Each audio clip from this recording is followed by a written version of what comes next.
For those of you who are new to the channel, welcome. First, just a quick rundown on the abandoned house we bought in eastern Japan. As you can see, it's completely overgrown and is going to take a lot of work.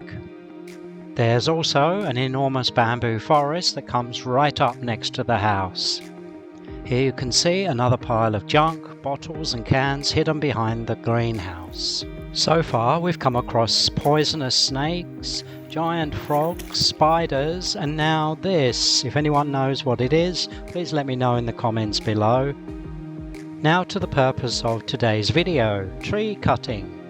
As shown before, we'll be using this pole saw, this small gas-powered chainsaw, and also a rope saw, which is like a chain from a chainsaw.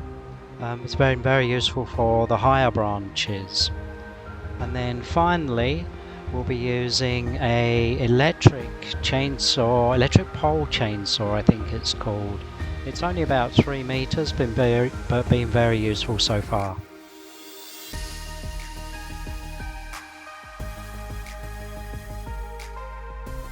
One final addition we haven't mentioned before is a bow and arrow. We'll come back to that later. Dash will also be making several appearances. Now let's get to it. Here you can see us cutting the tree branches from above the greenhouse. Unfortunately, we have to be very careful because there's a main power line just above the greenhouse. As you can see, it's making quite quick work, on the video anyway, but in real life it took hours. Now, some of you may be asking, why didn't we just get an arborer to come in and do all the tree cutting? Well, there's several reasons for this. Firstly is that the access to the house is very narrow and they wouldn't get a cherry picker truck up the small lane. The second reason is that they're incredibly expensive here in Japan, most of them charging over $100 per hour.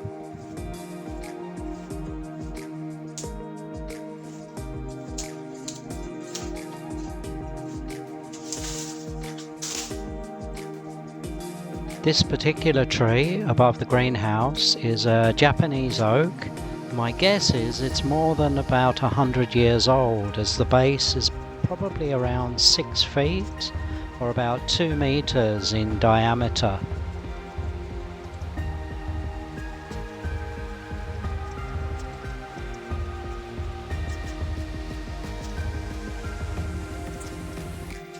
The roof to the greenhouse is plastic, corrugated plastic.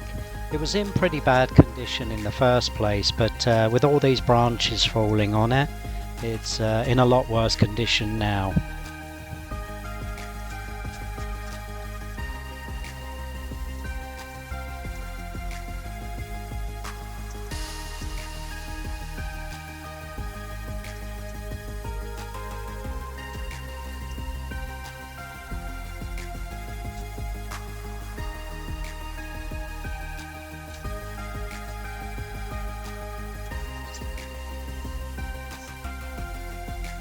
Thought I'd give you a little bit of slow motion here to show you just how big some of these branches are and how heavy. Normally we would just cut them and then as soon as it starts to drop, run away as quickly as possible. You can see the power lines bouncing around a bit. Luckily none of them were severed. At the other corner of the house, the smaller trees of course were quite a bit easier to trim, especially with the pole saw. It's a few minutes work. So this is where the bow and arrow comes in. A lot of the higher branches simply can't be reached with the pole saw or even the chainsaws. So we need a way of being able to get a rope with the chain rope saw up really high.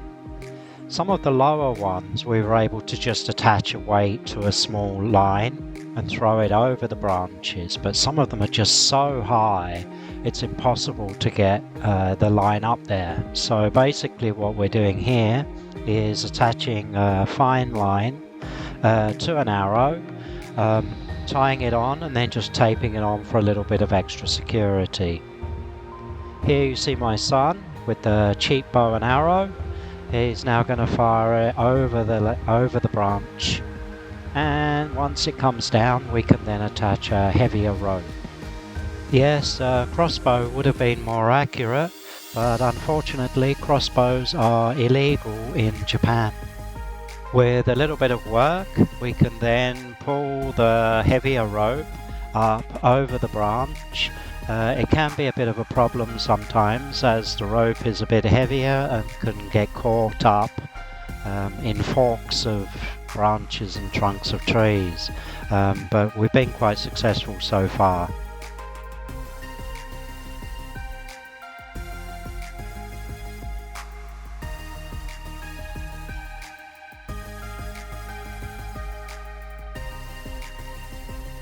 Here you can see us attaching the end of the rope saw to the rope, and just like before we would then pull that up to the branch and over the branch.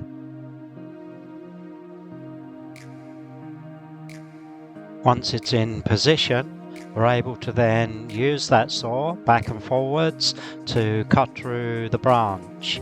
I wish it was quick work, but unfortunately it still takes quite a while. If you ever decide to buy one of these rope saws, a quick word of advice. The first ones that we bought only had the cutting teeth on one side of the chain, which meant sometimes we got the chain over the branch ready to cut, but the teeth were actually facing in the wrong direction, facing upwards, so we had to bring it down and try and flip it over. So get one with teeth on both sides of the blade of the chain if possible.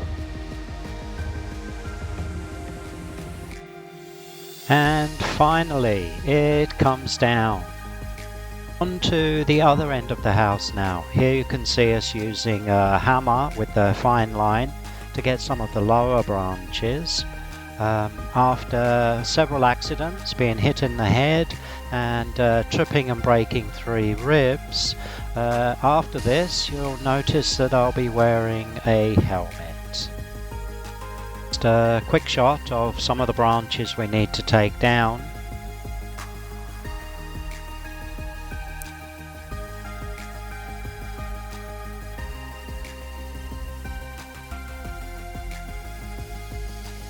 Here you can see us again cutting by hand. This is of course speeded up. It still takes quite a long time, but it's been quite successful. Just unfortunately the branches don't always come down exactly how you would like them to.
And finally, but it's still attached.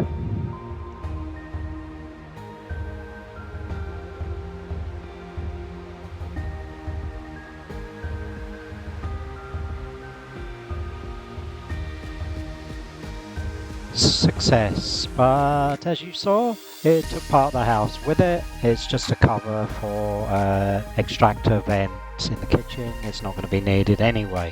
Saved me a bit of work, I guess. Here you can see some of the branches that we've already cut down. There's still quite a lot to go. As we look up to the top of the house and the tree, there are still some very big branches to come down.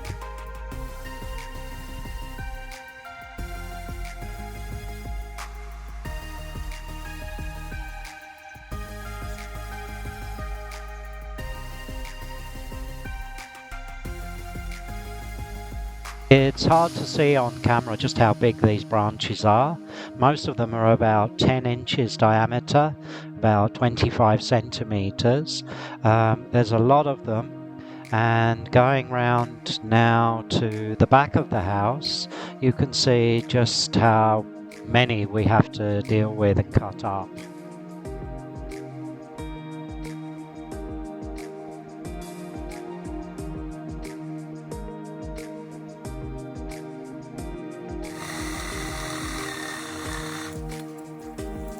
Once the pieces were on the ground, we then had to cut the pieces up.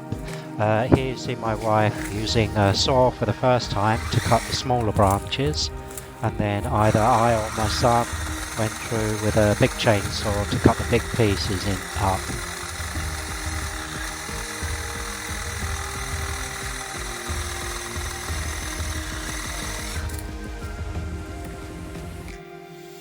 Those pieces that had dried from a few weeks before we were able to then burn, and others left to dry and burn later on.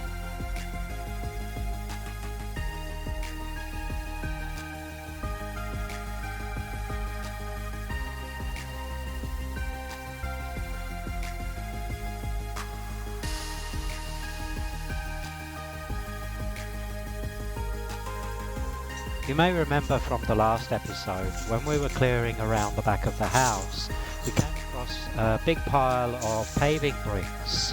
Well, the back's now been cleared, as you can see, but it was about an hour's job just to remove all of these bricks.